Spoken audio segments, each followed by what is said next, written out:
Bonjour et bienvenue à tout le monde. Merci vraiment d'être des nôtres en grand nombre ce matin pour parler, je pense, d'un sujet d'intérêt général qui est le réemploi solidaire dans la filière textile. Alors, dès qu'on commence à regarder dans le vestiaire de l'industrie textile, c'est difficile de ne pas être alarmé par les faits. Le secteur textile est responsable de nombreux enjeux sociaux et environnementaux. Donc les faits sont là, on sait qu'on produit de plus en plus de vêtements. La production a presque doublé en 15 ans. De moins en moins d'événements qui sont de moins en moins de bonne qualité, qu'on conserve aussi 2 fois moins longtemps. Et tout ça, c'est un phénomène qui s'est accéléré avec le développement de la fast fashion, de la mode éphémère, qui a profondément bouleversé nos habitudes de consommation et notre rapport aux vêtements.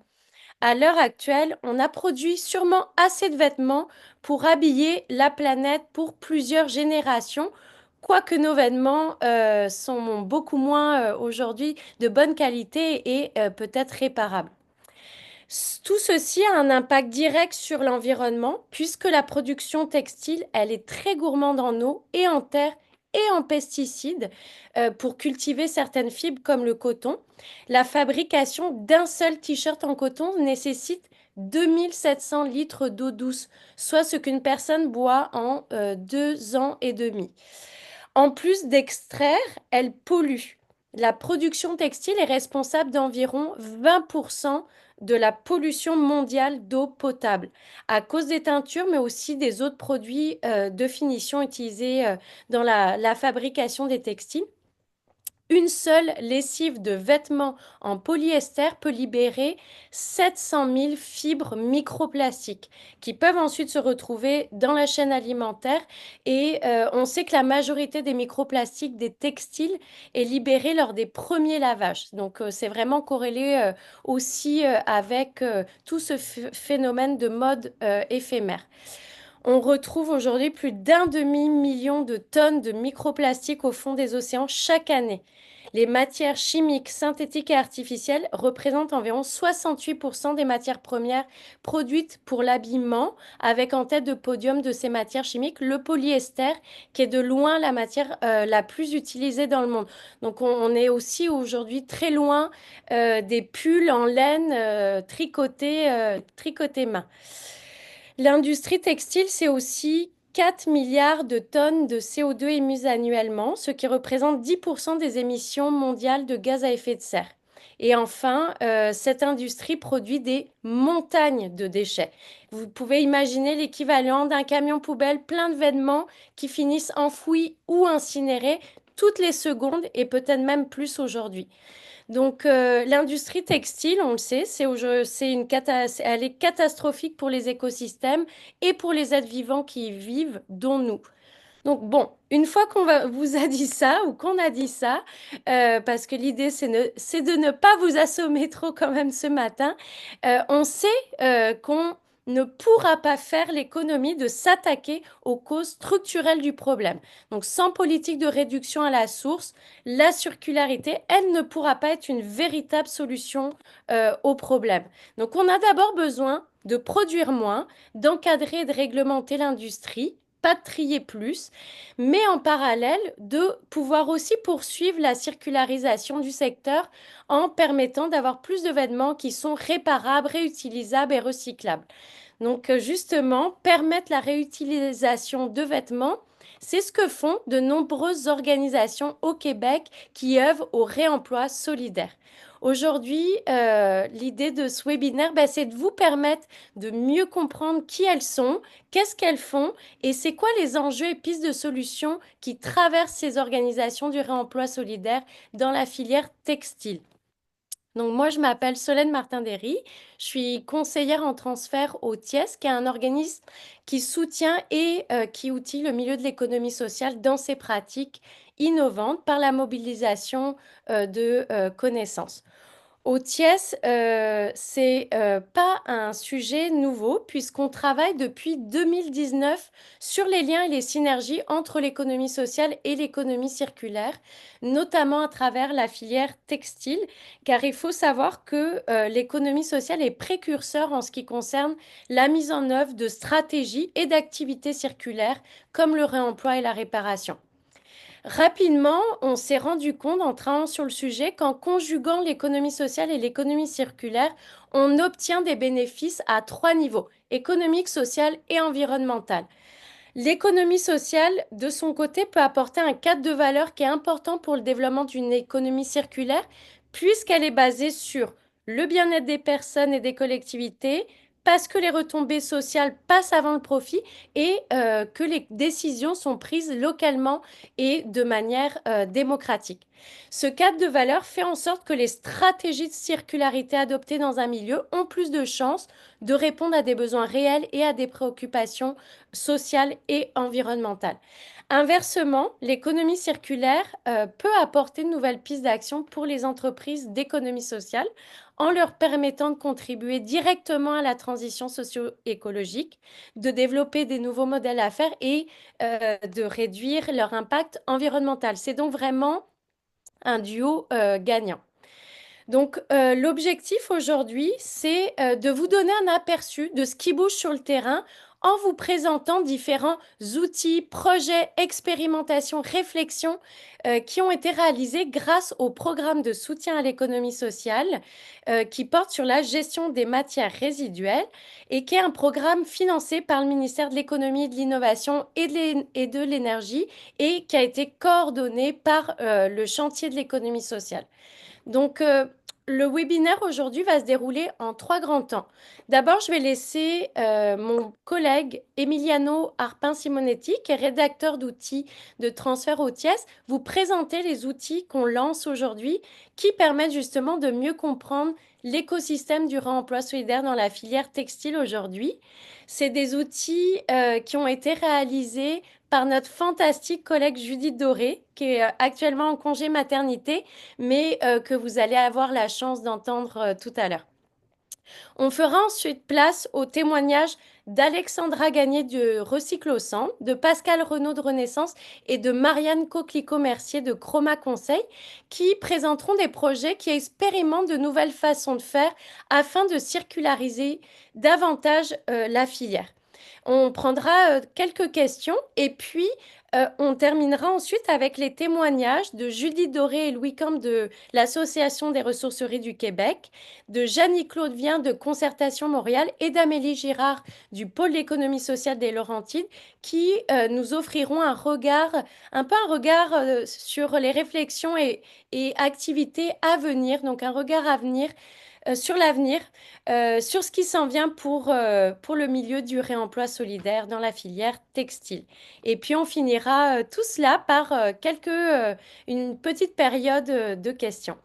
Donc juste avant de se lancer, juste vous dire que le webinaire est filmé pour être diffusé sur notre chaîne YouTube, mais on exclura la période de questions du montage. Alors, sans plus tarder, je vais passer la parole à mon collègue Emiliano pour vous présenter les outils qu'on lance aujourd'hui. Oui, bonjour. Merci beaucoup, Solène, pour cette belle mise en contexte très détaillée. Ça explique bien, en fait, les raisons pour lesquelles on vous présente ces outils-là aujourd'hui. Donc, sans plus attendre, c'est comme l'a mentionné Solène, je voulais juste rappeler que c'est en partie notre collègue Judith Doré qui est en congé de maternité, qui a publié, qui a travaillé sur la plupart des outils qu'on s'apprête à vous présenter, mais que rien n'arrête, alors que vous entendrez quand même tantôt, à titre de coordonnatrice de l'Association des ressourceries du Québec.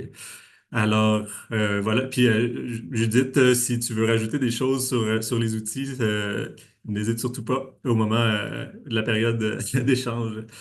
Alors, voilà.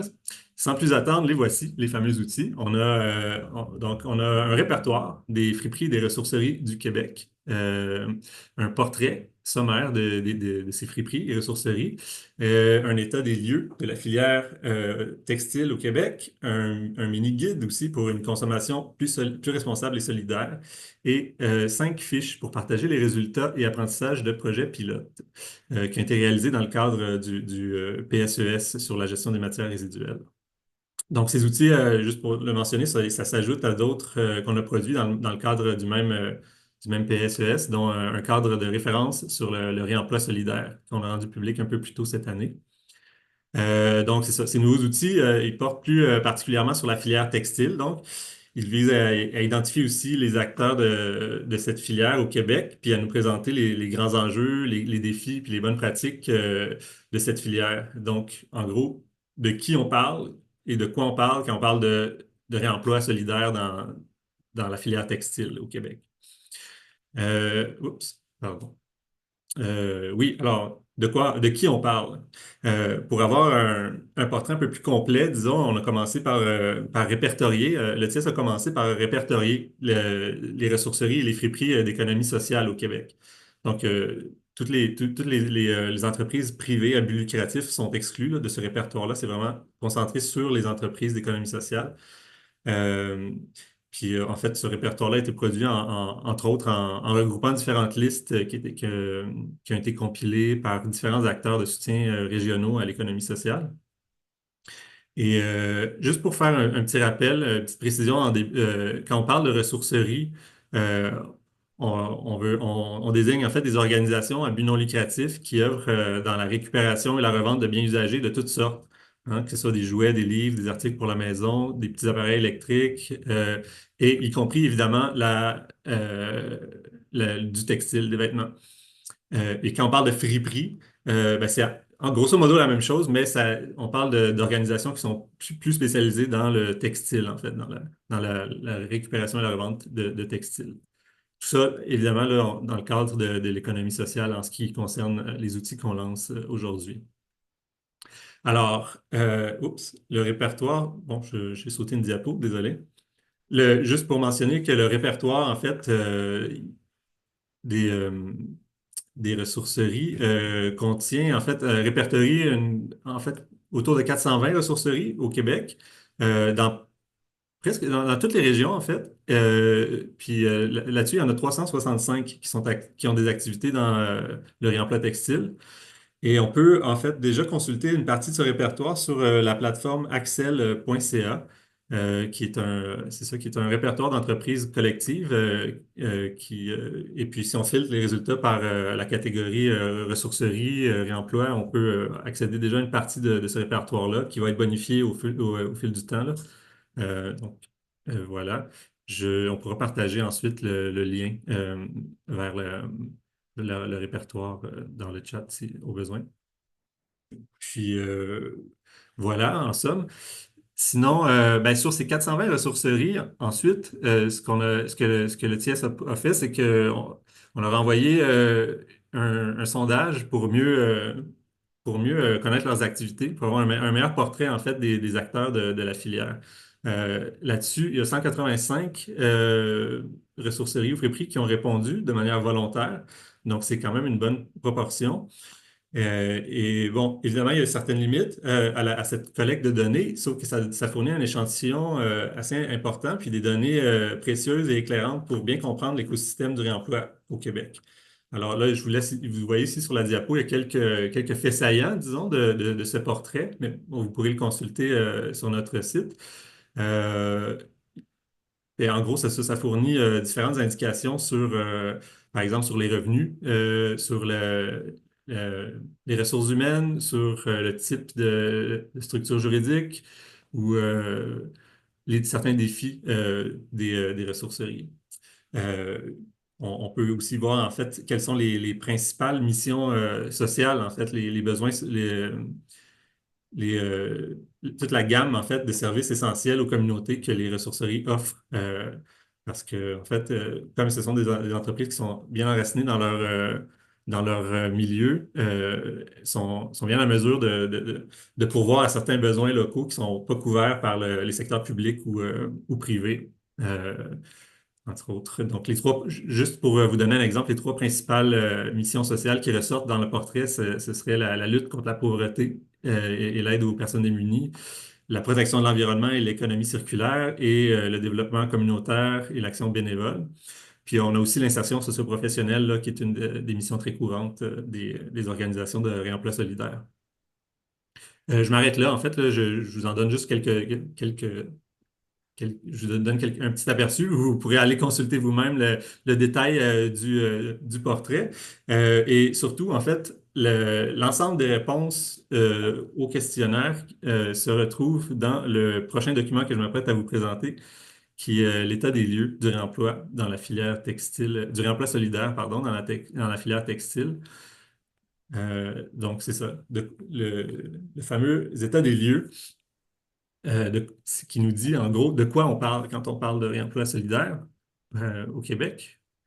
Alors, juste pour préciser les objectifs et le pourquoi de ce document, ben, on l'a déjà dit tout à l'heure. En fait, Solène l'a bien exposé. Hein, la surconsommation et la surproduction de textiles est en hausse depuis les 15 dernières années, avec toutes les conséquences environnementales et sociales désastreuses qu'on connaît. Euh, alors, donc, le réemploi solidaire de textiles, ça se présente comme une solution importante à ce problème-là, dans une optique de gestion écologique des déchets. Évidemment, comme on l'a souligné, la réduction, on ne pourra pas faire face à cette crise des déchets sans réduction à la source, mais le réemploi solidaire offre quand même une solution très importante. Par exemple, en fait, dans l'état des lieux, on peut lire que les organisations de réemploi solidaire au Québec détournent au moins 21% des textiles des sites d'élimination, en fait. C'est quand même une part appréciable qui pourrait être plus grande si on relevait certains défis auxquels font face les organisations. Euh, donc c'est ça, avec ce document-là, avec l'état des lieux, on a voulu faire le point justement sur la filière pour souligner qu'est-ce qui peut constituer des freins à son développement, mais aussi ce qui peut l'aider à circulariser davantage la filière textile en mode d'économie sociale, là, évidemment.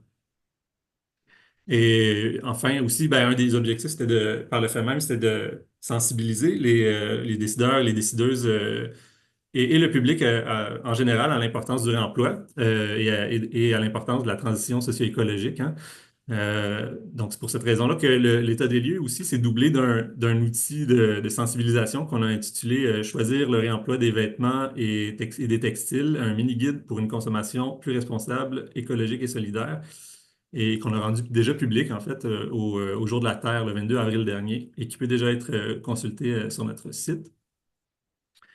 Alors, voilà. Qu'est-ce qu'on retrouve dans ce fameux état des lieux de la ben, en gros, en plus de l'impact socio-environnemental de la production de vêtements neufs, on a surtout voulu faire le point sur la chaîne de valeur du réemploi solidaire. Donc, ces grandes étapes qui sont souvent méconnues, en fait. On voit souvent la revente de vêtements usagés dans les friperies, par exemple, mais en fait, tout le reste de la chaîne est souvent un peu méconnu. Alors, tout le parcours, en fait, que les vêtements font une fois qu'on a décidé de s'en défaire.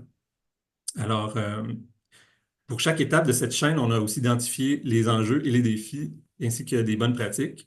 Dans l'état des lieux, on les retrouve tous ensemble, sont structurés, c'est structuré par étape de la chaîne de valeur. Et ben voilà, pour vous en donner un aperçu sommaire, ben vous l'avez là dans la diapo, sous forme de schéma. Il y a c'est ça, sept principales étapes qui sont faites par les ressourceries elles-mêmes. Et en orange, vous voyez les étapes qui sont menées par d'autres types d'acteurs. Donc, très sommairement, je vous l'explique, là, mais tu sais, on le comprend bien en regardant le schéma tu sais, qui montre aussi les interactions, qui montre aussi que c'est pas un parcours tout à fait linéaire. Hein. C'est ça, par exemple, si on reçoit les dons de vêtements, que ce soit dans les cloches de dons, dans les centres de dons ou en magasin. Ensuite, on les collecte, on les trie, Hein. On s'assure que c'est là qu'on décide si un vêtement est assez en bon état ou il est propre à être revendu. Alors, dans ce cas-là, il va passer directement au plancher de vente, peut-être, ou alors il va franchir des étapes de préparation au réemploi. Donc, que ce soit le nettoyage ou peut-être parfois des petites réparations. Et il va devoir être stocké et entreposé aussi. Ça prend beaucoup d'espace, beaucoup de gestion, d'inventaire avant d'aller sur le plancher ou de retourner à l'entrepôt ensuite quand les choses sont pas vendues, ce qui est le cas de quand même une grande partie des vêtements, comme dans tout magasin, hein. Alors, ben voilà, ben, il y a énormément de vêtements au final qui sont donnés, qui sont triés et qui ne peuvent pas être vendus pour plusieurs raisons. Et donc, il faut les gérer, faut en disposer de la meilleure façon possible, la façon la plus écologique. Alors, on commence par essayer de prendre ceux qui sont assez en bon état pour les redonner à d'autres ressourceries, à d'autres friperies. On voit la flèche qui va vers le don à nouveau.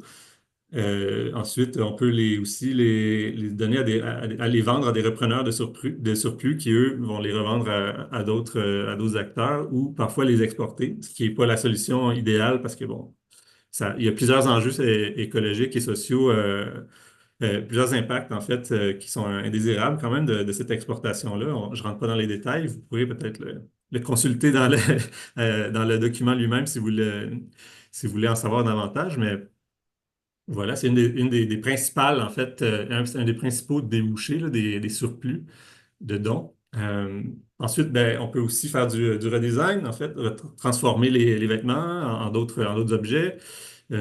Ensuite, vient le recyclage, mais malheureusement, cette filière-là est très peu structurée encore au Québec, est assez embryonnaire. Alors, il y a bien souvent, les vêtements ne peuvent pas être recyclés, ils doivent être envoyés à l'élimination, au centre d'enfouissement, au lieu d'enfouissement, pardon. Alors, voilà, grosso modo, pour la chaîne de valeur que je vous passe très rapidement. Euh, Comme je vous disais tout à l'heure, en fait, pour chacune des étapes, dans le document, on a aussi identifié les principaux enjeux, les principales difficultés et les bonnes pratiques qui peuvent nous aider à les dépasser, en fait, ou à surmonter ces défis. Sont toutes résumées ici dans le tableau que je vous présente euh, et que vous retrouvez à la page 7 de l'état des lieux. Mais bon, je ne rentrerai pas dans les détails pour laisser la place aux prochaines présentations qui vont s'attarder beaucoup plus en détail sur les bonnes pratiques et ben, en fait les manières de relever certains de ces défis-là. Mais juste pour en nommer quelques-unes rapidement, on pourrait dire on peut mentionner que bon, à l'étape de la collecte, par exemple, l'accès à des données précises sur les gisements de vêtements, c'est très précieux, mais c'est rare. C'est pas toutes les ressourceries qui peuvent collecter des données précises sur la quantité de textiles qu'ils reçoivent en don ou même le type de textile qu'ils reçoivent. Ça, c'est des informations qui sont précieuses quand même pour structurer le travail mais en fait, vous allez avoir plus de détails sur ces enjeux-là avec la présentation de Comité 21 et Chroma Conseil tout à l'heure avec Marianne Coquelicot-Mercier qui vous en dira beaucoup plus que moi. Oups, pardon, j'ai skippé quelques slides. Euh, alors, peut-être aussi mentionner le fait que le tri, c'est une des étapes qui requiert une expertise qui est assez rare, en fait, de bien choisir les vêtements, de bien différencier ceux qui ont une valeur de revente importante ou non, euh, dans un contexte de surabondance de dons qui sont souvent de vêtements de moins bonne qualité, comme on l'a dit tout à l'heure, hein, dans le contexte de la mode éphémère, il y a de plus en plus de vêtements qui sont de très mauvaise qualité. Et en fait, le tri aussi, ça requiert énormément d'espace pour gérer toute cette quantité-là de vêtements. Alors, ben, c'est pas pour rien, en fait, qu'un des défis les plus fréquemment mentionnés dans le portrait, dans le sondage qu'on vous présentait tout à l'heure, ben, c'est l'optimisation de la collecte, du tri et de la qualité des dons. C'est 60% des organisations répondantes au sondage qui ont dit que c'était leur principal défi. Et puis le deuxième, en fait, c'est aussi lié à ça, c'est le manque d'espace de vente ou d'entreposage, qui est relevé par 57% des organisations répondantes comme étant un des défis principaux.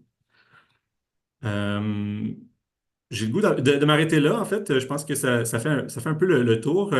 Pour la suite, pour avoir plus de détails, en fait, comme je vous disais, les prochaines présentations vont vous donner beaucoup plus envie de, de, de, de, de vous lancer dans peut-être dans des avenues qui vont vous permettre d'améliorer, en fait, toute cette chaîne de, de valeur et puis permettre au système du réemploi solidaire au Québec de traiter un plus grand nombre de vêtements et leur donner une deuxième vie et leur éviter un voyage au centre, au site d'enfouissement.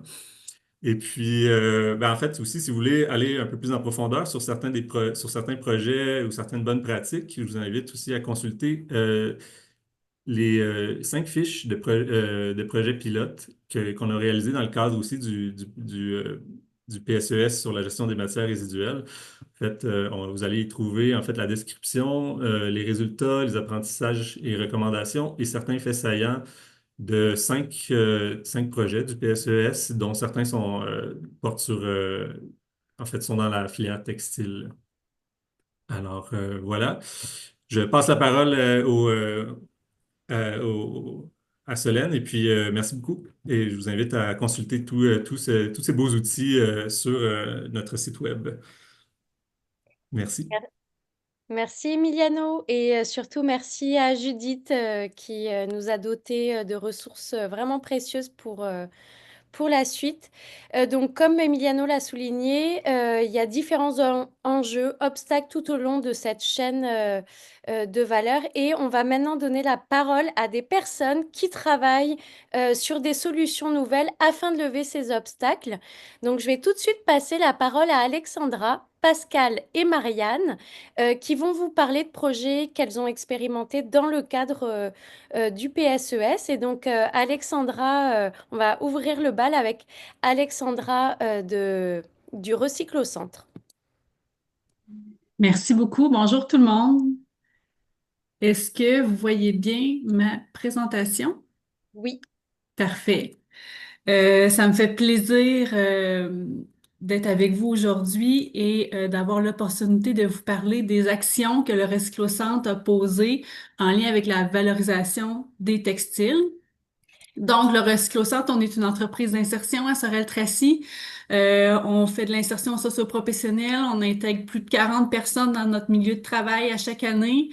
On les encadre et on les accompagne vers une intégration réussie sur le marché du travail. Donc, Alexandra, pardon de te oui, couper. Le oui. mode plein écran, tu as quitté le mode plein écran, Oups. juste pour t'avertir. Là, qu'est-ce que tu vois à ce moment-là?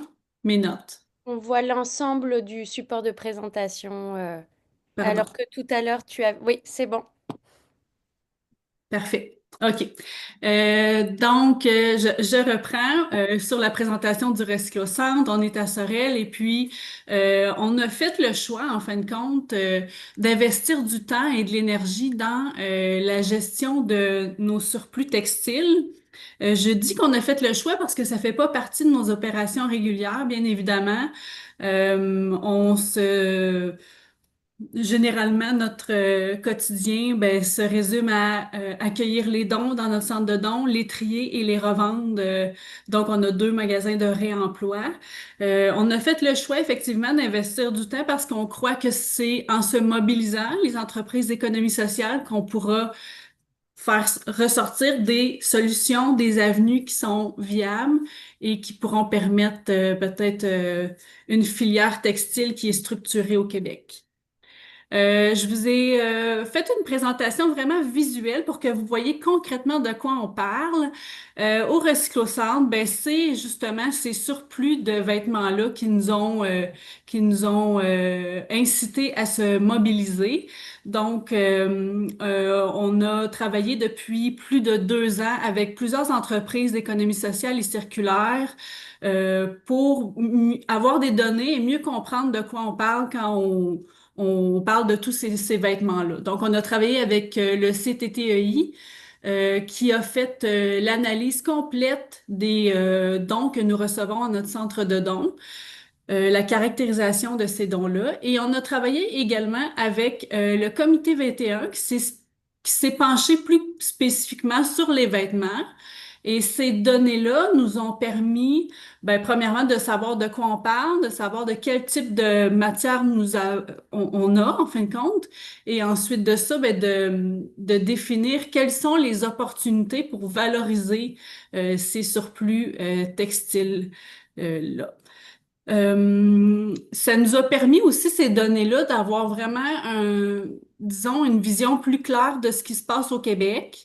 Et on va le comprendre là, au fil des minutes qui suivent, là, que le recyclage du vêtement, c'est très difficile.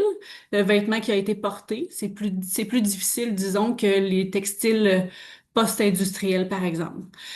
Donc, on a compris ce qui se passe au Québec. On a regardé aussi ce qui se faisait ailleurs dans le monde, parce que il faut pas réinventer la roue, hein. Il faut prendre ce qui fonctionne bien ailleurs, puis essayer de l'intégrer dans notre environnement. Donc, ce qu'on a fait concrètement, ben, premièrement, on est allé dans le réemploi. Donc, c'est sûr que c'est la stratégie à favoriser en premier, de réutiliser les produits qui sont encore en bon état. Donc, de tous les surplus, il y avait un bon potentiel de réemploi. Donc, ce qu'on a choisi de faire, c'est de doubler. Est-ce que ça va? Oui, je reprends. Donc, on a doublé notre superficie de vente. On a ouvert un deuxième magasin et puis on a maintenant 10 000 pieds carrés de destinés aux vêtements et accessoires. Donc, ça, c'est une des stratégies qu'on a adoptées. Ensuite de ça, ben, dans le cadre du PSES en gestion des matières résiduelles, on a monté un projet pilote de ligne de conditionnement des textiles et on a ciblé 2 débouchés pour valoriser ces surplus textiles-là. Donc, le panneau isolant, vous voyez une photo là, du prototype. Donc, le panneau isolant qui est destiné au domaine de la construction. Et en deuxième débouché, c'est l'agencement et la découpe de tissu destinée à la confection de courte pointe. Donc, on fait pas la courte pointe en tant que telle, mais on propose aux couturières un produit clé en main pour la confection. Donc, vous voyez sur les 2 images, là, c'est les 2 débouchés qu'on a ciblés en fin de compte et qu'on a travaillé dans le cadre de ce projet-là. Concrètement, ce qu'on a fait, ben, on a retiré les points durs de 4 tonnes de vêtements. Ce que ça veut dire, retirer les points durs, ben, c'est ce que je disais un petit peu tantôt, là, c'est vraiment l'enjeu au niveau au niveau des vêtements usagés. C'est ça qui fait en sorte que c'est difficile à recycler, c'est qu'il faut retirer tout ce qui est contaminant, en fin de compte. Pourquoi? Ben, parce que si on veut les utiliser et on veut les broyer, par exemple, vers une transformation mécanique, comme le panneau, par exemple, que je vous présentais, il faut que les vêtements soient exempts de tous ces contaminants-là. Donc, on parle des boutons, des élastiques, des rivets, des zips. C'est très difficile, honnêtement. C'est très, très difficile.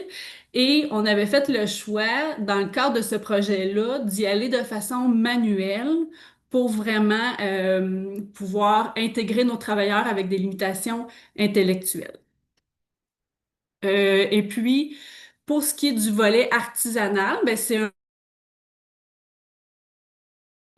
c'est vraiment un débouché qui permet de valoriser peut-être un plus petit volume, mais qui offre une belle rentabilité. Et donc, le volet artisanal, ben, c'était vraiment d'aller sélectionner les vêtements par type de couleur et par épaisseur aussi, de les agencer et de les tailler selon des formats qui sont bien établis dans le marché de la courte pointe actuelle.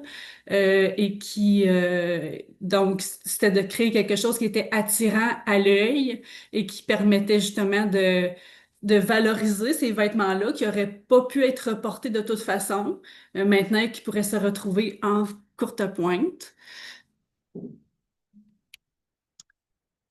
Euh, Parfait. Ben, c'est la fin de ma présentation. En fait, je vais stopper le partage, mais je vais y aller ensuite avec peut-être mes conclusions, si j'ai encore une minute ou deux. Bien sûr, vas-y Alexandra, c'est très intéressant. Parfait, merci. Donc en conclusion, ce que j'aimerais apporter aujourd'hui, ben, c'est le fait que la ligne de conditionnement, elle ne peut pas être rentable à elle seule si elle n'est pas combinée à un débouché qui est vraiment à grande valeur ajoutée. Donc, c'est pour cette raison-là qu'on avait monté le projet avec ces deux débouchés-là. Le traitement de façon manuelle, c'est vraiment trop long. Donc, c'est pour cette raison-là que c'est pas rentable. Il y a aussi plusieurs types de vêtements qui ont dû être retirés du projet parce que ça augmentait considérablement le délai de traitement. Je pense par exemple aux manteaux. Les manteaux, c'était extrêmement difficile, voire même un vrai cauchemar. Il y a vraiment beaucoup de points durs à retirer. Donc, pour vraiment être en mesure d'avoir une courbe d'apprentissage, on avait fait le choix de retirer les manteaux.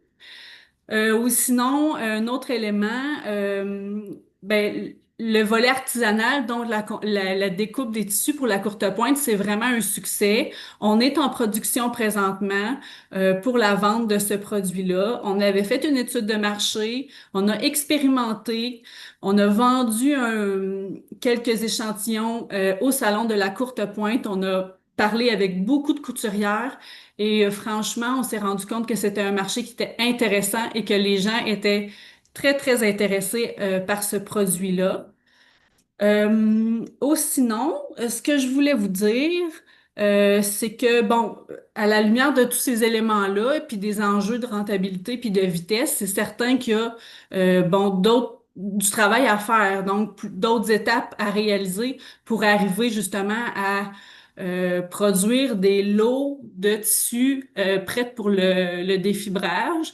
Donc, évidemment, il va falloir tester la mécanisation du retrait des points durs. Il y en a qui travaillent sur ce type d'opération-là. Ça se fait aussi ailleurs. Donc, évidemment, là, c'est une de nos conclusions qu'il va falloir aller vers cette avenue-là. Dans tous les cas, je pense que c'est quand même important de prioriser le réemploi. Tout ce qui est en bon état d'être réutilisé, ben, c'est ce qu'il faut faire en premier, selon nous.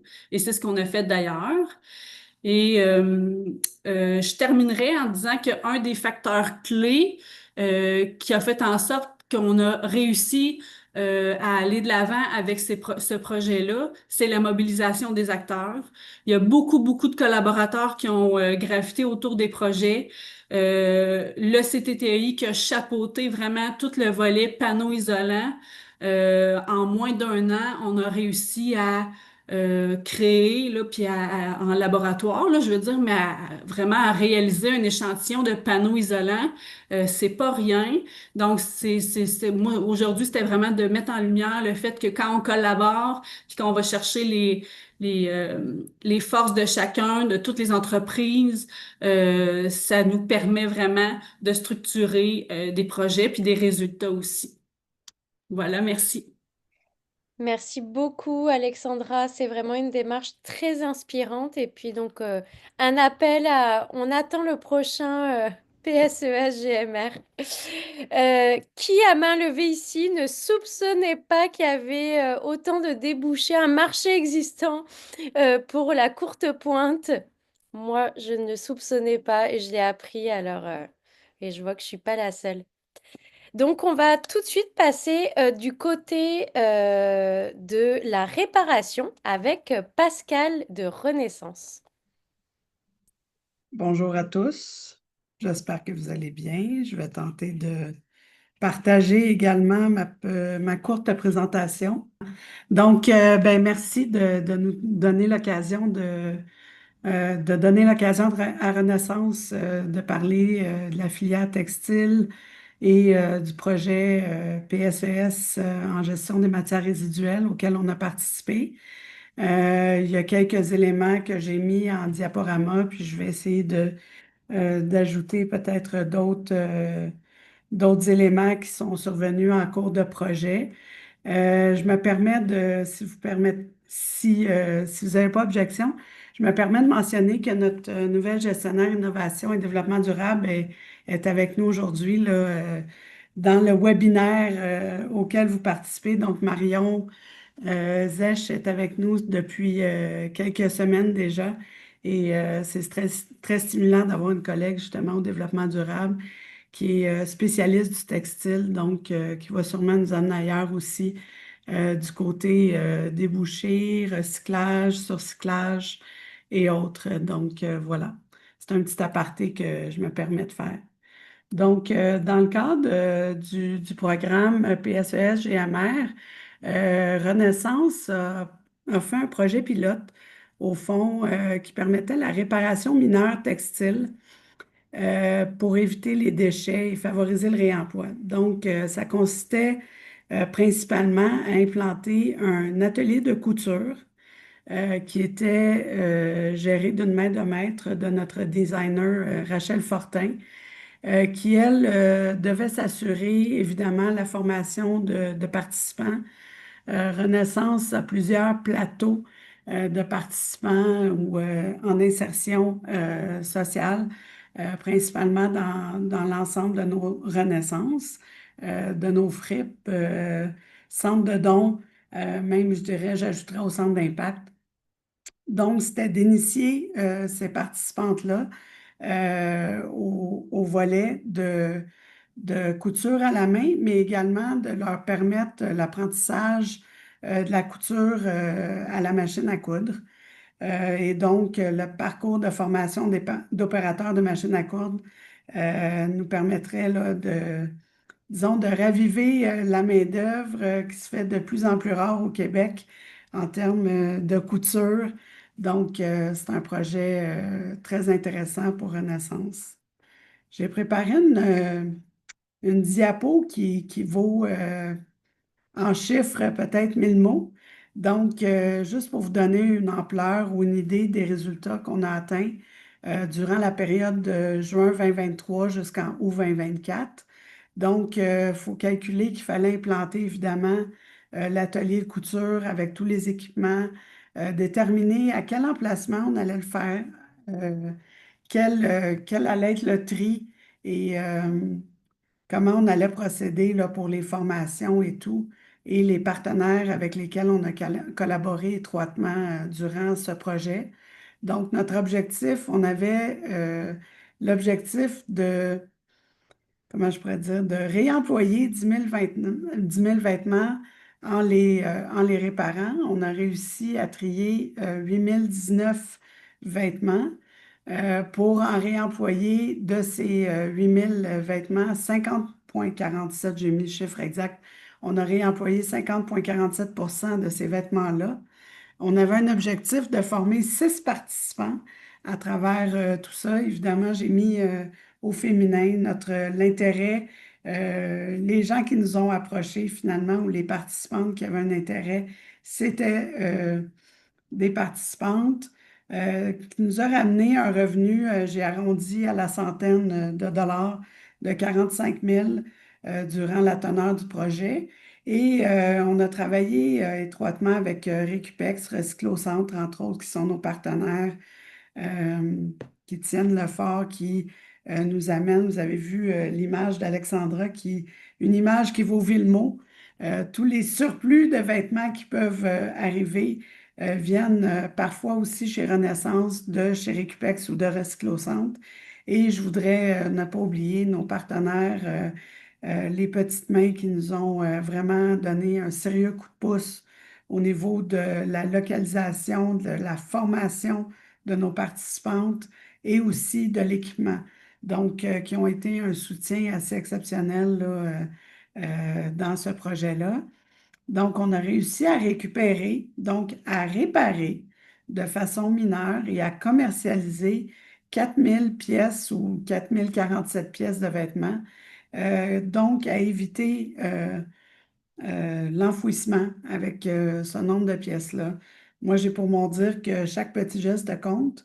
Donc, que ça soit 4 000, 10 000, 100 000, je pense qu'on fait notre part. On essaie de faire notre part. Évidemment, Renaissance travaille différents projets au niveau soit du recyclage ou du surcyclage. mais on espère que ce sera des surprises qu'on pourra communiquer dans les prochaines années. Alexandra a parlé du délissage, retrait des points durs, c'est tous des éléments sur lesquels Renaissance travaille à différents niveaux ou sur différents projets également.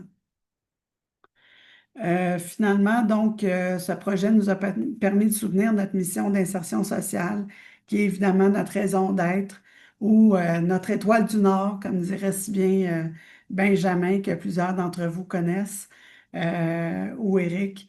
Donc, c'est vraiment de conserver et de favoriser l'éco-circularité en détournant des vêtements des déchets.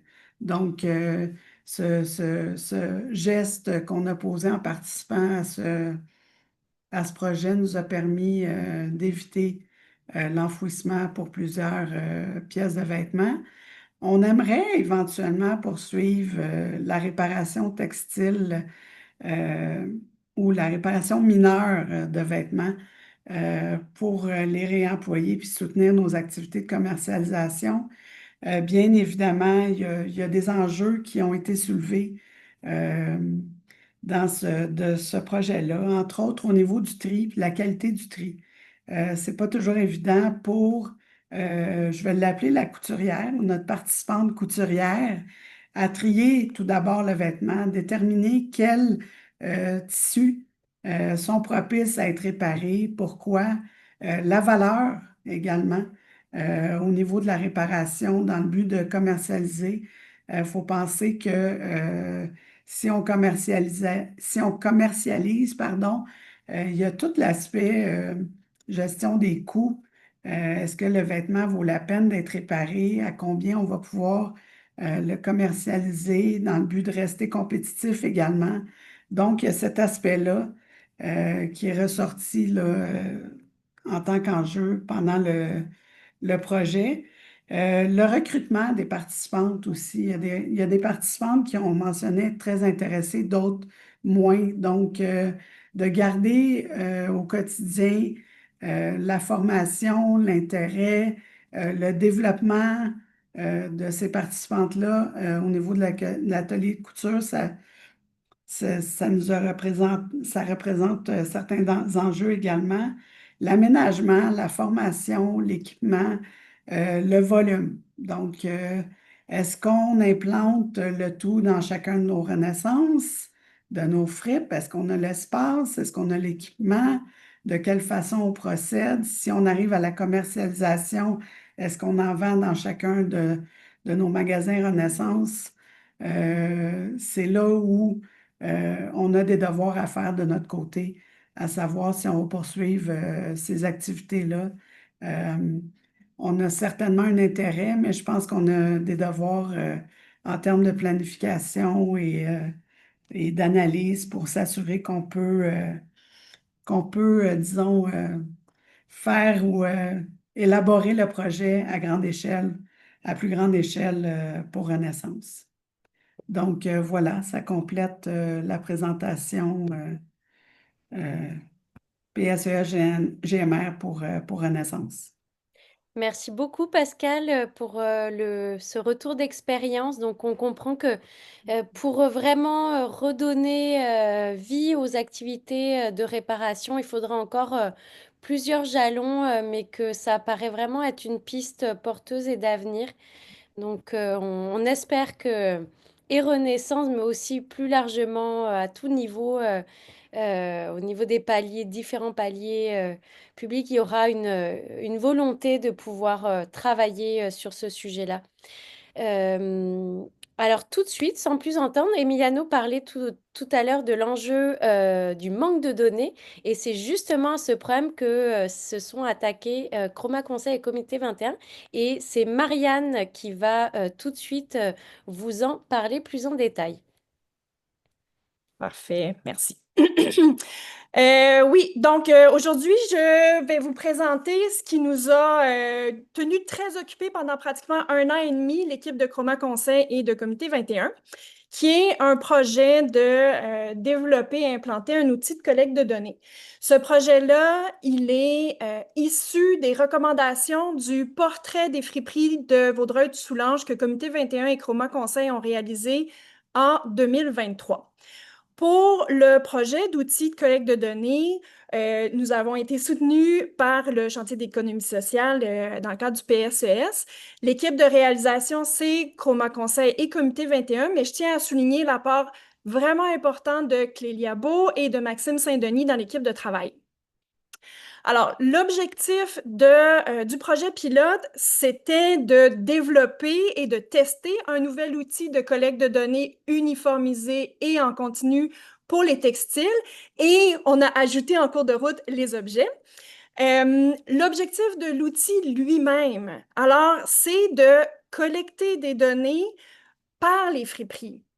Et d'uniformiser la façon de collecter les informations et de le faire de façon continue et non pas ponctuelle ou sporadique.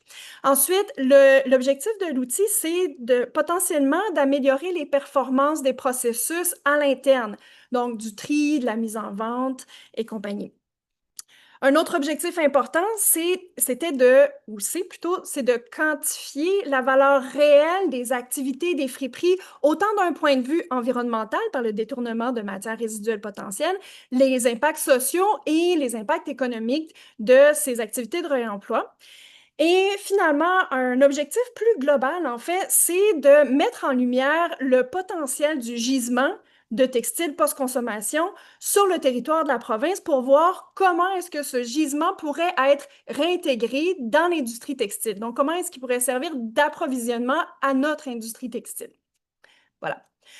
Le projet s'est déroulé en 2 phases. La première phase était de développer l'outil lui-même et la deuxième phase est de tester son implantation dans un contexte réel.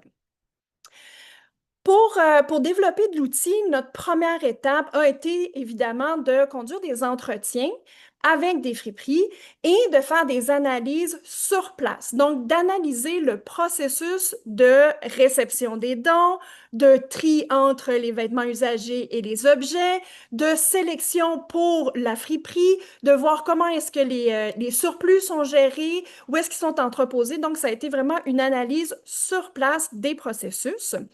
Suite à cette analyse qui s'est déroulée dans 6 friperies, nous avons convié d'autres organismes à se joindre à un processus de co-création pour développer l'outil lui-même qui serait adapté au plus grand nombre de scénarios possibles, c'est-à-dire que l'outil doit pouvoir s'adapter à des friperies avec des très petits volumes et des friperies à de très grands volumes. Pour ces ateliers de co-création-là, on a invité des friperies qui pratiquent déjà une forme de collecte de données pour tenter de s'arrimer avec les pratiques actuelles, c'est-à-dire de ne pas réinventer la roue et de pouvoir voir avec eux quels sont les écueils actuels, comment est-ce que ça peut être bonifié. Donc, suite à cet atelier de co-création qui a été réalisé avec 8 friperies, nous avons développé l'outil numérique. Donc, c'est le choix de logiciel est allé vers un logiciel ouvert, accessible à tous et gratuit, et et auquel l'équipe de Chroma et de Comité 21 a accès pour pouvoir faire de l'accompagnement pendant la prise de collecte aux entreprises participantes. Donc, nous, on peut faire une forme de vigie et de suivre les entreprises, surtout quand il y a des bugs. Donc, il y a un soutien de la part de nos équipes pour accompagner les friperies. Donc, on a développé cet outil numérique-là. Et l'étape suivante, c'était de le tester en contexte. Donc, nous avons démarché, je dis nous, puis là, c'est vraiment l'équipe de Comité 21, nous avons démarché des entreprises en Montérégie pour tester la première version de l'outil de collecte de données. Donc, on a présentement 8 friperies qui ont testé ou qui utilisent encore au moment où on se parle l'outil. Et je tiens à souligner qu'il n'est pas trop tard pour joindre la démarche. Donc, si vous êtes une entreprise qui fait de la collecte et de la revente de vêtements usagés, en Montérégie, vous pouvez entrer en contact avec nous. Le projet, en fait, l'accompagnement se poursuit jusqu'en décembre. Donc, c'était mon petit mot. Donc, pour l'implantation, nous avons développé un outil, un guide, dans le fond, qui aide les friperies étape par étape pour l'implantation. Mais dans les faits, l'implantation elle-même est plutôt simple. Il s'agit simplement d'avoir accès aux fichiers numériques, d'avoir une balance et d'avoir un endroit où noter le poids des balances. Ce qui est complexe, c'est où mettre la balance, quoi peser et oui, je vais m'en tenir à ça. Donc, pour l'implantation, c'est ces quelques éléments-là qu'on a mis en place. Alors, avec nos 8 friperies participantes actuelles, nous avons des rencontres de suivi à tous les mois depuis le mois d'avril et ces rencontres de suivi-là servent dans le fond à accueillir les nouveaux participants, mais c'est surtout un lieu où les friperies peuvent discuter de leurs enjeux et d'apprendre les unes des autres sur les stratégies qu'une ou l'autre a employées pour le choix de l'endroit où mettre la balance, quel type de balance a été choisi, est-ce que c'était la bonne, est-ce qu'on aurait fait autrement. Donc, c'est vraiment un lieu de partage pour l'ensemble des participants. Et cet accompagnement-là, dans le cadre du projet du PSES, se termine en décembre. Donc, il reste encore plusieurs mois de tests. Mais jusqu'à maintenant, ce qu'on peut dire par rapport aux résultats, eh bien, le résultat, c'est un outil qui permet aux friperies de voir à la semaine, au mois, les fluctuations dans la réception des dons de vêtements et d'objets et aussi de voir leur performance quant à la quantité de vêtements qui ont été vendus en boutique et ceux qui n'ont pas été retenus et donc qui font partie des surplus. Donc, là, ce que vous voyez à l'écran, c'est une des friperies participantes qui a entré ces données jusqu'à maintenant. Donc, on voit que ça se termine en juin. Donc, ce graphique-là se génère automatiquement et va pouvoir dresser un portrait annuel, en fait.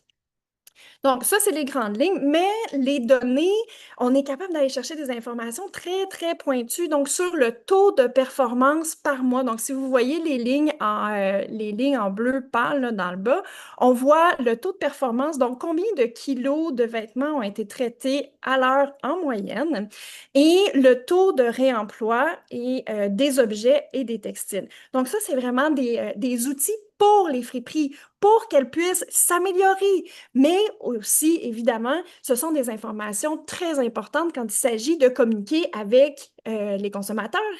C'est combien de vêtements est-ce qu'on trie, qu'on récupère par année? C'est pertinent pour les consommateurs usagers, mais c'est aussi pertinent pour des actions envers les villes, les MRC qui peuvent trouver des moyens de soutenir les friperies.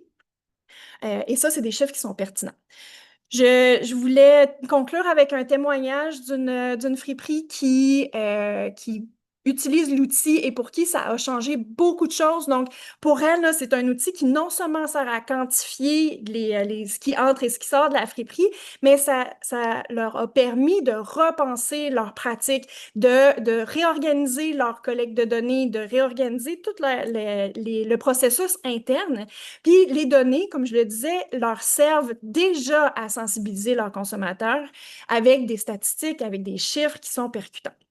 Donc, ouais, elle tenait aussi à souligner que l'outil est quand même très simple à utiliser, qui est adapté à leur contexte. C'est une friperie de moyenne taille et c'est vraiment pour eux extraordinaire d'avoir ce portrait global de leurs activités. Donc, les défis. Ben, En amorçant le projet, le défi que l'on percevait en tant qu'équipe, c'était vraiment de développer cet outil qui, quoi, comment on allait organiser ça, comment ça allait se matérialiser. Puis finalement, le plus grand défi, c'était pas ça. Le plus grand défi, ça, c'est encore la mobilisation. Donc, de bien expliquer aux friperies les avantages que l'implantation d'un outil comme celui-là de collecte de données peut leur apporter, c'est le défi numéro un. Parce qu'il y a beaucoup de perceptions, ben, c'est pas nécessairement des perceptions, mais c'est difficile pour certaines friperies d'imaginer d'implanter des nouvelles activités alors qu'elles semblent submergées par les activités en cours. Il manque déjà de temps, il manque déjà d'espace. Mais une fois que ce défi est surmonté, les avantages sont vraiment palpables. Et finalement, ben, il y a un petit défi aussi du point de vue de financement parce que pour certaines friperies qui ont des petits volumes, des petites balances sont suffisantes. Ces petites balances-là sont vraiment pas dispendieuses. Par contre, pour des plus grandes friperies ou des friperies dont l'espace est plus complexe, il y a plus de zones de travail, ben, ça peut prendre plus qu'une balance. Et pour certaines qui ont des très gros volumes, ben, ça prend des balances beaucoup plus grosses et donc beaucoup plus dispendieuses. Donc, il y a un aspect financier ici. Voilou. Et, ah oui, la suite. Alors, ben, l'objectif de cet outil, c'est qu'il soit utilisé partout dans la province pour réussir à tracer un portrait global de l'action des friperies à l'échelle de la province. Donc, l'idée, c'est de déployer l'outil, mais on a besoin, le Comité 21 et Chroma Conseil, on a besoin de soutien et on souhaite s'associer avec le TIES pour déployer cet outil-là à la grandeur de la province. On va avoir besoin de contributions de tous les acteurs de terrain de la province du Québec. Et voilà, donc c'est un projet qui est seulement dans sa première phase, mais qui a un grand potentiel, selon nous, pour soutenir les activités des friperies. Voilà. Merci à vous. Un grand merci, Marianne.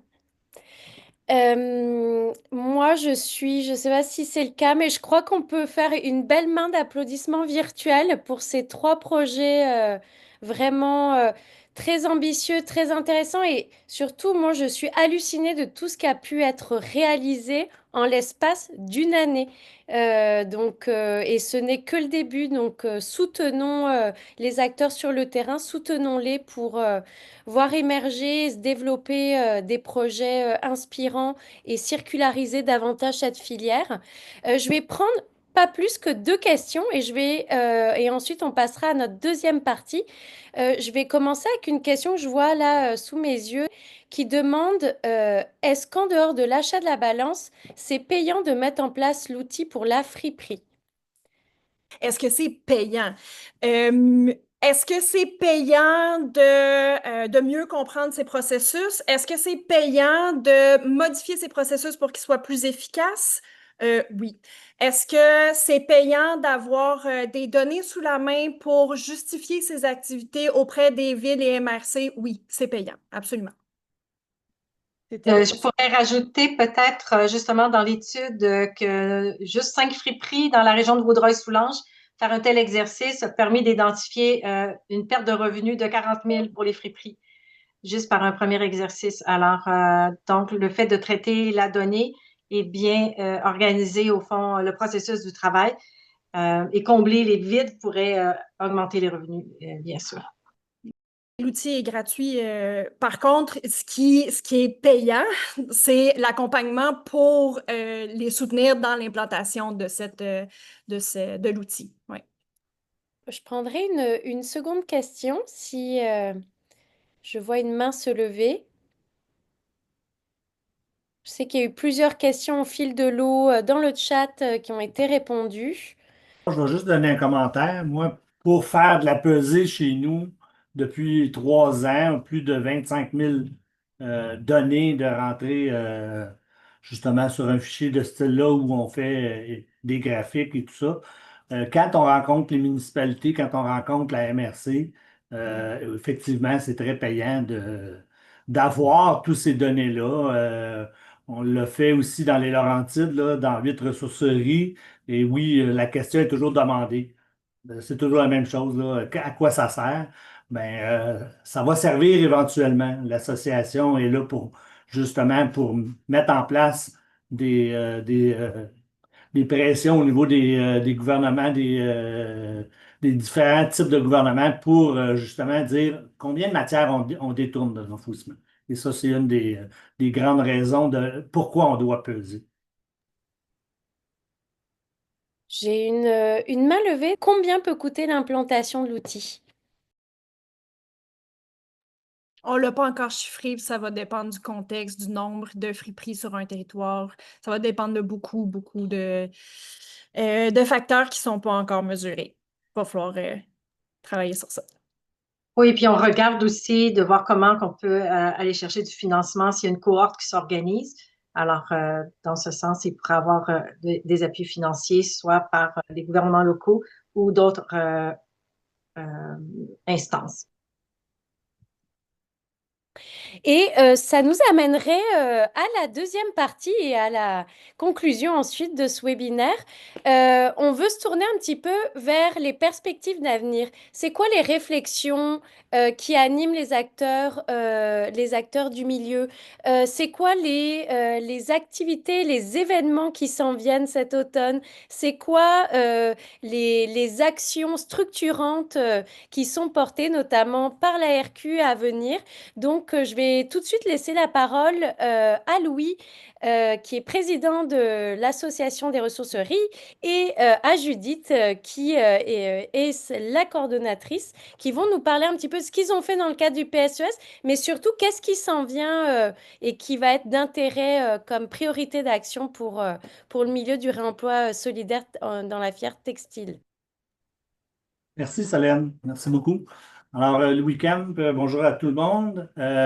Écoutez, moi, je vais vous parler brièvement de l'association. Judith est beaucoup plus technique que moi dans toutes les choses que l'association va faire durant la prochaine année ou les prochaines années.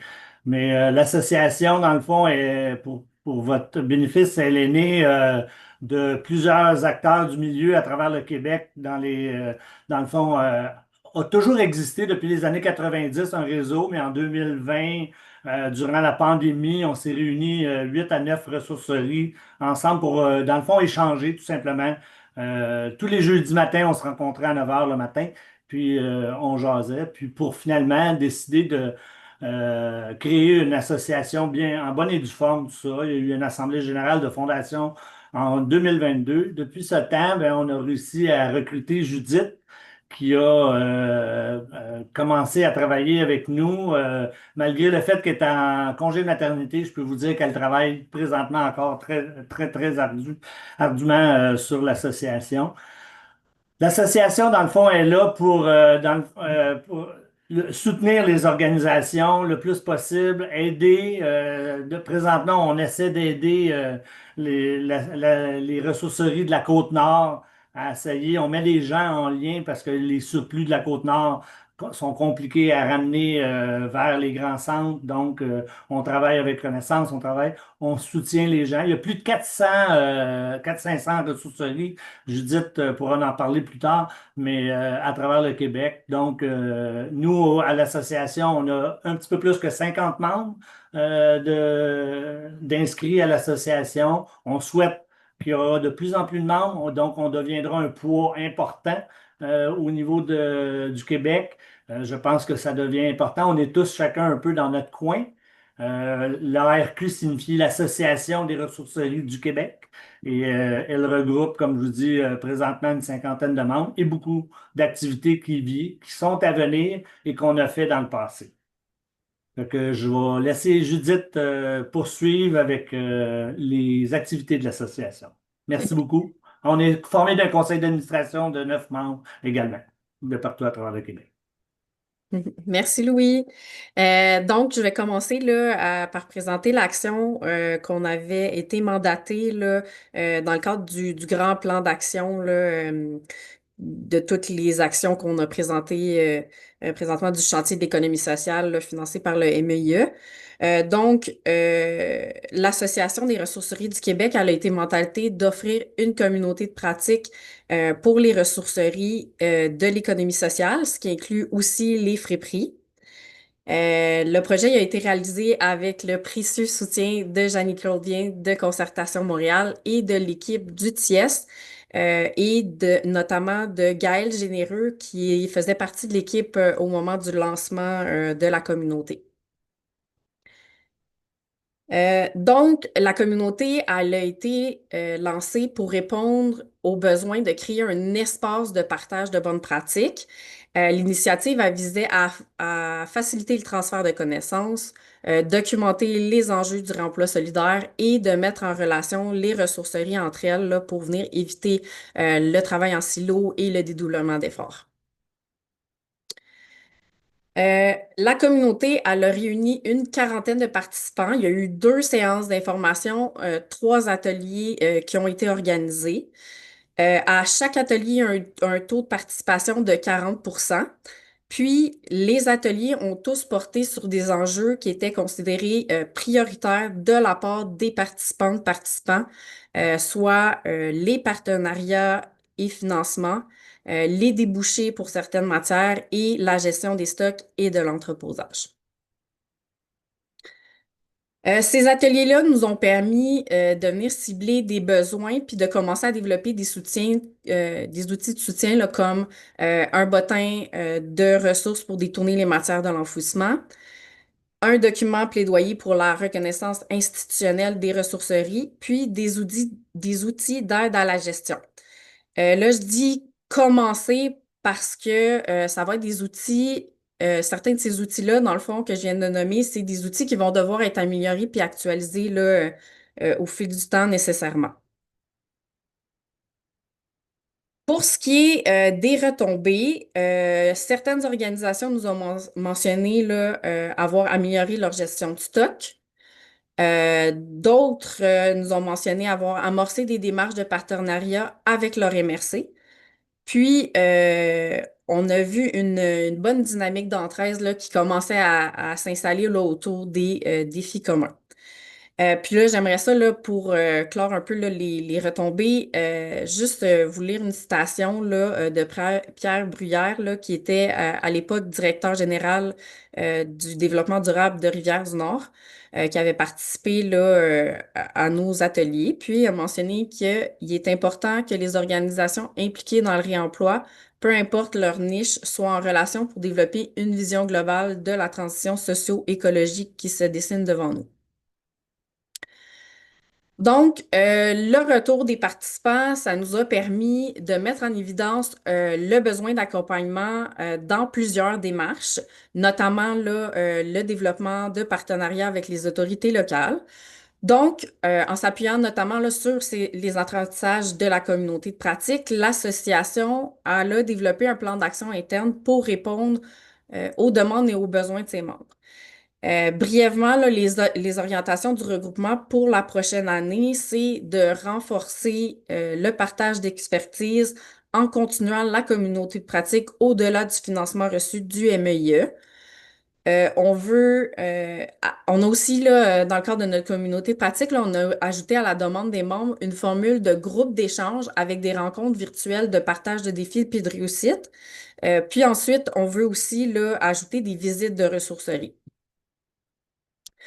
On veut aussi continuer la représentation publique et politique de l'intérêt des membres et la collaboration de la RQ avec d'autres partenaires, là, Recycle Québec, Go Recycle, Lab Textile, Équiterre, etc., etc., etc., les différentes initiatives des pôles et j'en passe.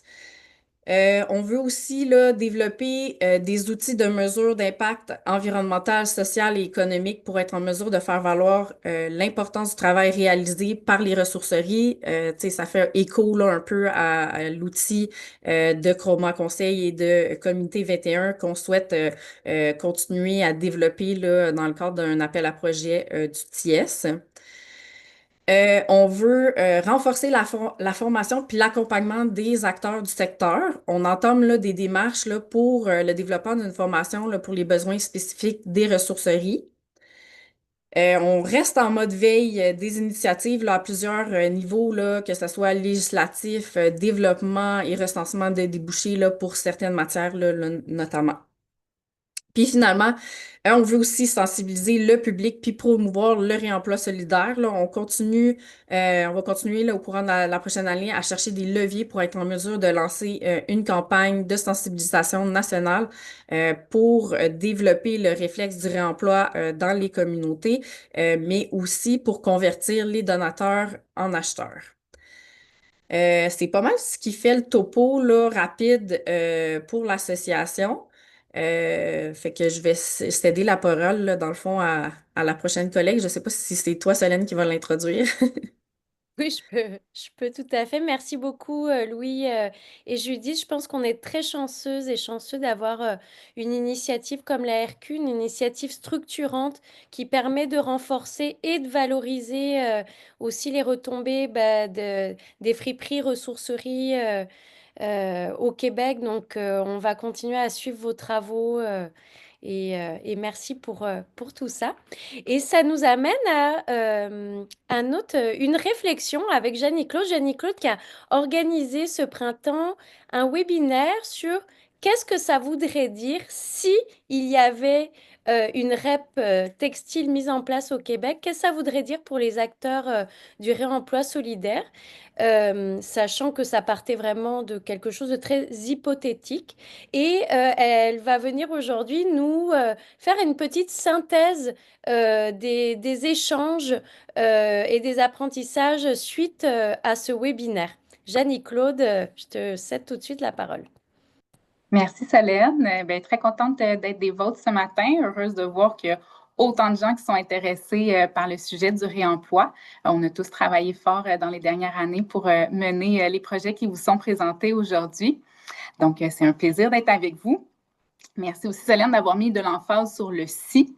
Donc, moi, je suis pour vous parler d'un retour sur la discussion qu'on a eue avec les acteurs de l'économie sociale sur les incidences d'une potentielle responsabilité élargie des producteurs sur les produits textiles. Donc, c'est un webinaire qu'on a fait en février dernier et qui avait pour but de rallier aux quatre coins du Québec l'économie sociale, mais aussi son écosystème de soutien. Donc, il y a eu beaucoup de gens qui étaient présents. On a attiré plus d'une centaine de personnes. Ça montre justement qu'il y a une belle mobilisation dans l'écosystème et ça, c'est super positif pour la suite de la discussion. On souhaitait vraiment pouvoir développer une compréhension commune de ce qu'est une REP et le but était vraiment de réfléchir ensemble aux défis, aux opportunités et aussi aux perspectives d'avenir pour le réemploi solidaire. C'était un bon défi de faire tout ça en 2 heures. Là, j'ai la mission de faire ça en 5 minutes, donc je me lance. Pour vous faire un état des lieux de où est-ce qu'on en est au niveau des discussions, bien, on est vraiment au tout début, là. On est vraiment au stade de questionnement et de réflexion. Je m'explique. Il y a actuellement un travail de révision qui est fait, la liste ministérielle des produits qui pourraient être assujettis à une REP, mais à l'heure où on se parle, il n'y a vraiment aucune certitude à savoir si le textile sera visé et s'il l'est, ben, ça va être dans quel horizon temporel. C'est toutes des informations qu'on n'a pas. Fait que c'est pour ça que notre but, nous, c'était vraiment d'entamer une discussion, de voir comment est-ce que le réemploi solidaire peut se structurer, se soutenir pour montrer l'importance de l'écosystème pour desservir une potentielle REP. On ne sait pas non plus si cette REP-là toucherait réellement le vêtement. Hein. Quand on parle de produits textiles, ça pourrait être certaines catégories de textiles. Et c'est aussi super important de réaliser dans cette conversation-là que c'est pas parce qu'on parle d'une REP que ça veut dire que c'est le bon mécanisme réglementaire à adopter pour résorber les enjeux qui sont vécus dans le secteur. Il n'y a encore pas d'étude qui a été faite à savoir si ça vaut la peine ou non d'en avoir une au Québec. Et je tiens à mentionner quand même qu'il y a une orientation souhaitée qui a été identifiée dans les travaux du Lab textile du CERIEC et ça en fait partie, donc d'étudier justement l'impact que pourrait avoir une REP pour qu'on puisse en savoir un peu plus sur est-ce que ça vaut la peine ou non. Je vous invite aussi à consulter les différentes orientations qui ont été soulevées par l'industrie, là, si jamais ça vous intéresse de savoir c'est quoi les sujets qu'on souhaite aborder dans les prochaines années dans le secteur. Ça donne un super bon aperçu. Pour vous en dire plus sur la responsabilité élargie des producteurs, qui est encadrée par le règlement sur la récupération et la valorisation de produits par les entreprises, le fameux RVPE, bien, son objectif, c'est de transférer la responsabilité financière de la gestion de la matière résiduelle générée par la consommation des produits aux entreprises. Donc, on veut transférer cette responsabilité-là aux entreprises qui sont à l'origine de la mise en marché des produits, puis tout ça dans le but d'assurer un système de récupération. Pour les entreprises, il y a 2 avenues possibles pour justement les metteurs en marché, donc de devenir membre d'un organisme de gestion reconnu ou désigné, les fameux OGR, OGD, ou de développer son propre système de récupération et de valorisation pour leurs produits. Mais pour nous, le public qui nous intéresse, dans le cadre d'une REP textile, l'Organisation de réemploi solidaire qui fait la collecte de vêtements deviendrait un fournisseur de services dans le cadre de la REP, donc devrait avoir une entente avec l'OGR ou l'OGD et s'engager à respecter justement des règles de fonctionnement déterminées par celle-ci. Pendant le webinaire, on avait envie de sonder les gens qui le vivent déjà, donc les friperies et les ressourceries qui vivent déjà le fait de récupérer des produits assujettis par la REP. On a donc discuté avec Alexandra Gagné du Recyclo-Centre que vous avez entendu et aussi Noémie Simard du groupe Coder. On voulait adresser les défis, mais aussi les opportunités que ça peut représenter pour les ressourceries qui sont fournisseurs de services pour une REP. Et c'était super intéressant au niveau des opportunités, le fait de développer des nouveaux plateaux de travail, des nouvelles opérations, des nouveaux services, c'est des choses qui ont été nommées. Le fait aussi d'avoir des tâches qui sont adaptées pour l'insertion sociale, qui a une grande valeur ajoutée pour les communautés locales, a été aussi mentionné. Et le fait d'être un point de dépôt permet d'attirer des nouveaux donateurs et des nouveaux acheteurs. Donc ça, je trouvais que c'était un point franchement intéressant qui est ressorti de la conversation. Dans ce qui est ressorti aussi des interventions, autant de la part des intervenants que des participants, c'est qu'au Québec, on veut pouvoir recycler localement les textiles, mais pas au prix de la diminution du réemploi. Ça, c'était très, très clair. Il y a quand même quelque chose qui est important à souligner, c'est que le rôle d'une REP, c'est de capter la matière et non de créer des débouchés. La nécessité de créer des débouchés à l'échelle locale, elle est fort importante et vraiment bravo pour le Recyclo-Centre de s'être lancé dans cette aventure-là.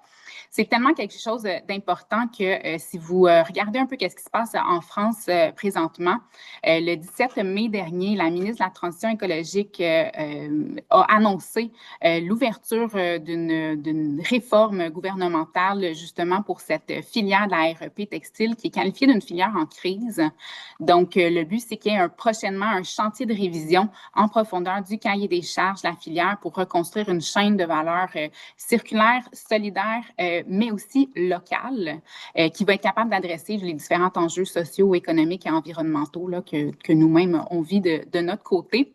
C'est super intéressant de regarder la France, ça fait quand même 15 ans que la REP est active et leur expérience puis leur réorientation surtout sont super importantes pour nous aussi guider la suite des discussions de notre côté. C'est sûr que pour moi, l'intérêt du sujet montre qu'au Québec, il y a plusieurs acteurs de l'écosystème qui souhaitent justement avoir un cadre réglementaire pouvant structurer la production puis la gestion en fin de vie. C'est sûr qu'on n'est pas prêt à l'avoir à n'importe quel prix et n'importe comment et c'était pour ça aussi qu'on avait envie de débuter cette conversation-là.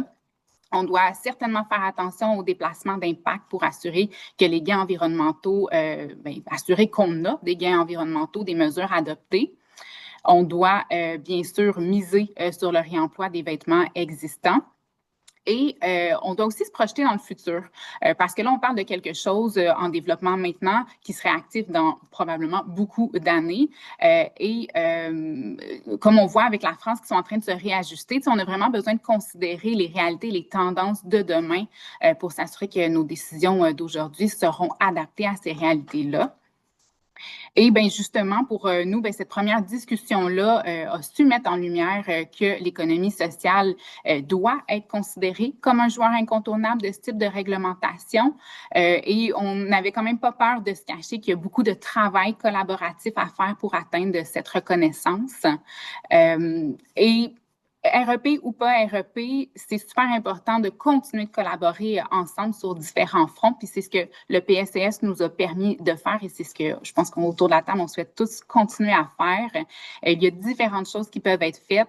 C'est sûr qu'au cœur de nos activités, je nous souhaite d'être capable de faire la promotion de la réduction de la consommation, bien sûr promouvoir le réemploi, favoriser l'éco-conception aussi en amont. Et il y a d'autres mécanismes possibles pour mettre de la réglementation, dont des mesures éco-fiscales. Je vais m'arrêter là parce que je ne veux pas empiéter sur le temps de mes collègues, mais c'était vraiment un très, très court résumé que je vous ai fait. Je vais vous mettre dans le chat le lien vers l'enregistrement si jamais vous êtes intéressé à mieux comprendre qu'est-ce que c'est la REP et les incidences. On a quand même un bon 1h45 en webinaire où est-ce qu'on s'est étendu sur le sujet. Merci. Merci beaucoup, Jeannie-Claude. Ce n'était pas un exercice facile de résumer tout cela en moins de 5 minutes, mais tu l'as fait avec brio. Donc, on va continuer à faire une veille, à faire une veille sur le sujet, à suivre les prochaines étapes. Et je vais donner tout de suite le mot de la fin à Amélie, pardon, pas Émilie, à Amélie, qui va nous parler d'un prochain rendez-vous en personne cet automne pour poursuivre toutes ces discussions fort passionnantes. Oui, merci Solène. Donc, en effet, moi, je suis avec Économie sociale Laurentide, qui est le pôle de la région des Laurentides. Puis ça fait quand même quelques années qu'on travaille sur tout ce qui est la question du réemploi d'une façon assez activement sur le territoire. On avait mené une étude d'impact en collaboration avec 6 ressourceries, puis le CSMO-ESSAC, qui nous avait permis d'avoir des données donc au niveau de l'impact social, puis aussi de travailler sur un début de campagne au niveau plus marketing pour faire la promotion du réemploi sur le territoire comme étant le premier choix, avec une route des ressourceries. Et on a mené également plusieurs démarches là, qui convergent vers un événement comme Solène en témoigne. Donc, l'idée, c'est qu'on a travaillé sur différentes concertations dans le milieu, dans la région pendant les dernières années en concertation, en collaboration avec Synergie économique Laurentide.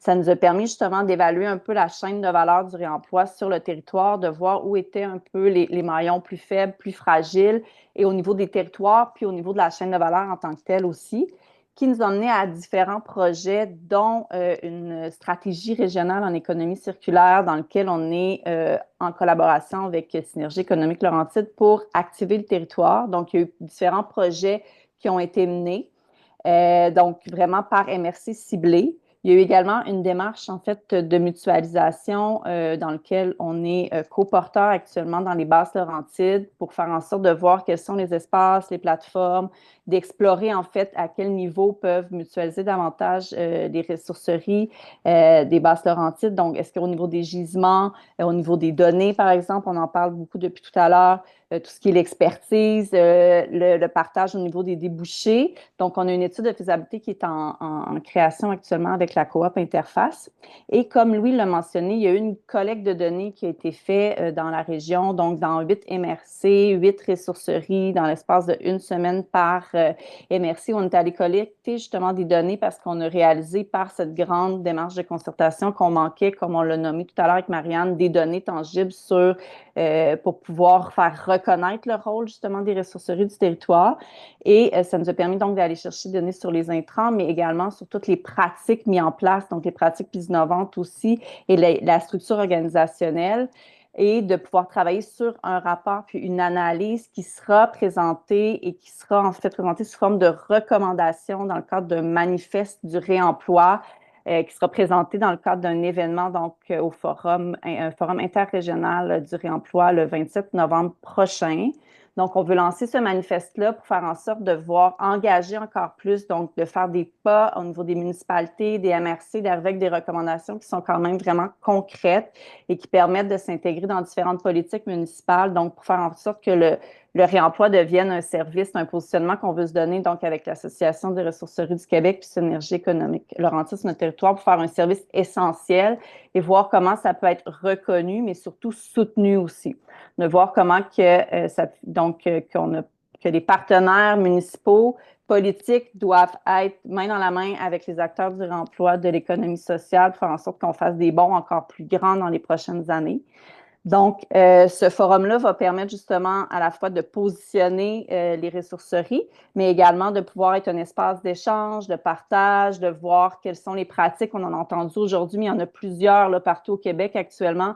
Donc, de pouvoir inspirer aussi d'autres ressourceries à joindre, à entamer d'autres pas et de pouvoir travailler sur des ateliers très concrets. On vient de parler de la REP textile, fait qu'on veut poursuivre la discussion à cet effet-là.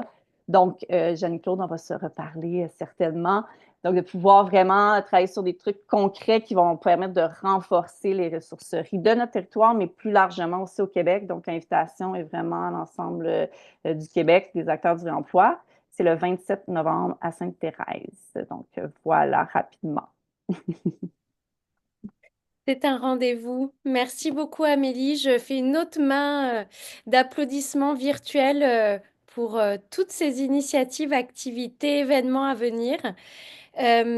Tout ça, ça a été réalisé et permis grâce au programme de soutien à l'économie sociale en gestion des matières résiduelles. Aujourd'hui, on parlait uniquement de la filière textile, mais il y a eu aussi des activités, projets réalisés dans d'autres filières.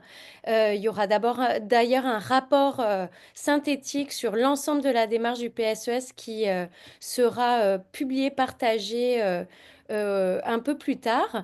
Et tout ça, ça a été permis grâce au soutien financier du ministère de l'Économie, de l'Innovation et de l'Énergie, principalement, mais aussi grâce au ministère de l'Environnement, de la lutte contre les changements climatiques, de la faune et des parcs. Et bien sûr, tout ça coordonné d'une main de maître par le chantier de l'économie sociale. Donc, merci à tous ces acteurs d'avoir permis de mobiliser et rendre possible tout ce dynamisme sur le terrain. Ça nous amènerait à une dernière période de questions. Alors, je sais qu'il y a eu quelques questions qui ont été répondues tout au fil de l'eau. Quand serait ce forum? Le 27 novembre. Et vous restez pour avoir l'information, Amélie. J'imagine peut-être s'inscrire à l'infolettre du pôle d'économie sociale des Laurentides. Très bonne Si vous idée. voulez Les inscriptions vont vraiment débuter sous peu là, avant l'été. Super. Donc, est-ce que y aurait une ou deux dernières questions pour l'ensemble de nos intervenantes et intervenants? Ou est-ce que finalement tout est là, tout est dit? En attendant de voir si une question émerge, je voulais vous redire aussi que vous pouvez retrouver tous les outils qui ont été réalisés par le TIES sur le site et ils seront aussi envoyés euh, dans un courriel récapitulatif suite à l'événement. Sabrina. Oui, bonjour. Merci Solène. Je voulais prendre le temps de remercier là, l'ensemble des présentateurs, présentatrices aujourd'hui. J'ai trouvé ça vraiment génial d'avoir un topo de la réalisation des projets là, qui ont été réalisés. C'est super important le travail que vous faites au TIES de documenter et de transférer. Parce que en travaillant de façon isolée, on commence des fois le même travail. Donc, je trouve ça vraiment précieux que vous fassiez des webinaires comme aujourd'hui pour démocratiser les connaissances. Voilà, c'était simplement un petit mot de félicitations là, au TIES et à l'ensemble des participants là, qui ont mené des projets. Merci beaucoup. Merci Sabrina. Je vois aussi dans le chat beaucoup de personnes qui disent, qui vous remercient pour votre partage d'expérience, qui ont trouvé que c'était vraiment très intéressant, toutes ces initiatives et projets. Merci d'être restés en si grand nombre. On est encore 100 participants et participantes en si grand nombre jusqu'à 11h40. Je sais que c'était très dense comme webinaire avec beaucoup de contenu. Mais c'est ça, je pense que ça témoigne de l'intérêt et je crois qu'on peut souhaiter une longue vie au secteur du réemploi solidaire dans la filière textile et on va, c'est un premier rendez-vous, mais pas le dernier. Alors, s'il n'y a pas de questions, ben encore un grand merci pour votre présence ce matin. Et puis, je pense que vous avez dans le chat accès à toute l'information, les liens vers les différents webinaires, pages web. Et bien sûr, vous pouvez nous écrire si vous avez besoin d'informations complémentaires. Et puis, j'espère vous revoir en personne le 27 novembre dans les Laurentides pour poursuivre les discussions et échanges autour du réemploi au Québec. Alors, merci à toutes et tous. Bonne journée et à bientôt.